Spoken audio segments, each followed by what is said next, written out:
The Hoboken City Council unanimously approved a measure authorizing the city the ability to use eminent domain to get another acre of land from Academy Bus that will be used as a part of the Southwest Resiliency Park expansion. The council listened to over 2 hours of public comment before casting their votes, with many Fourth Ward residents expressing that they wanted more green space in their neighborhood, also taking aim at the tactics Academy Bus had used in recent weeks. Negotiations remain the main focus, and they will be on the table, but the city needs all the tools necessary to have leverage in these negotiations, some leverage. Right now it has none. It has no leverage. And we do respect Academy, their business, their hardworking employees, management. That's why we never ran ads in the paper with false accusations the way they did. We didn't hire people to call the residents of Hoboken with scare tactics, that their taxes will go up because we are acquiring the vacant Block 10. We are acquiring the vacant Block 10 for the benefit of the people and the residents of Hoboken paying millions of dollars of taxes. I am not a private business. The park is not going to benefit my business. There's no one in this room on the Academy side or on the eminent domain side that feels more strongly than myself that they should be entitled to fair market value for the property that they own, the property that they operate, and the property that they've paid taxes on. That being said, I represent a growing dynamic and demographic here in town, and that is of first-time home buyers. I bought my unit in the Hoboken Grand at 610 Newark Street in the spring. I am 29 years old as I stand here.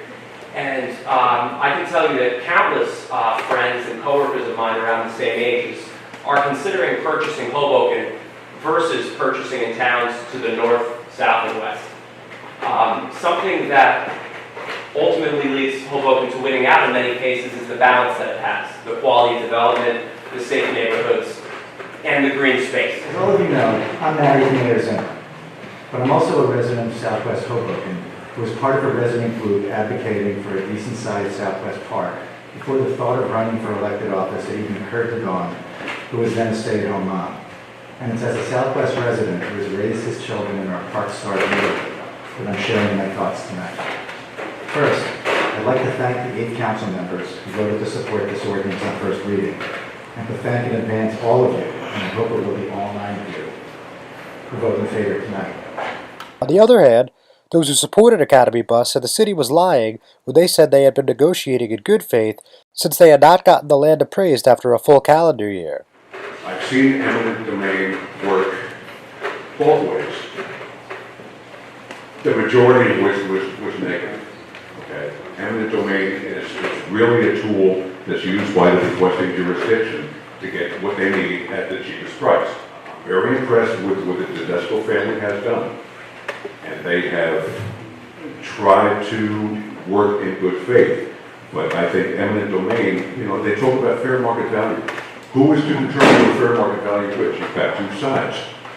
You've got the requesting party or the requesting jurisdiction on one side, and they've got their real estate appraisers, and then you've got the owners of the property and their real estate appraisers. Okay, so you've got 2 different sides. Who is to decide what the fair market value really is? I am angered to see the residents of the Fourth Ward being sold a bill of goods and lied to for the political agenda of a mayor facing re-election in November. Everyone, including the property owners, say that will be a new Southwest Park. But that doesn't get the mayor campaign poster or slogan. Her plan costs millions, whether it's 4.5 million or 13 million, is for the courts to decide, not the mayor. And after years of litigation and millions in legal fees.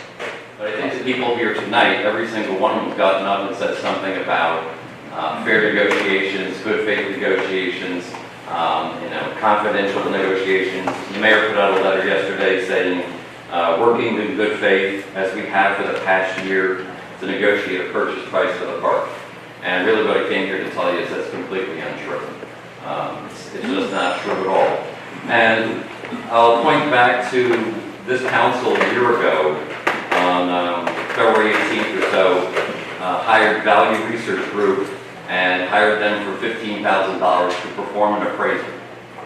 And that resolution that the council passed actually expires on February 17th of this year. And that appraisal is still not done. While everyone on the council voted yes on the measure, First Ward Councilman Mike DeFusco noted that he had hoped to amend the ordinance to make it more fair for Academy Bus, but he was shot down by the mayor and his council colleagues. Given this delay on evaluating the land, I asked the mayor and the council sponsors if they'd be open to amend the ordinance to simply add a 90-day effective date to this. My intent was simple. It was to give the mayor the tool of eminent domain, which we all want to give her, but in return, it would give Academy a chance to come back to the bargaining table, talk to them about a fair price, while the city was getting the financial and environmental analysis ready. That's how business works. I'm a businessman myself. I understand what a number of my neighbors did, but this common sense approach was shot down by the mayor. I don't agree with that, but if she's the mayor and this council can either vote for that or vote against it. Again, I'm voting for it. I'm John Heides with the Hudson County View, the eye of the community.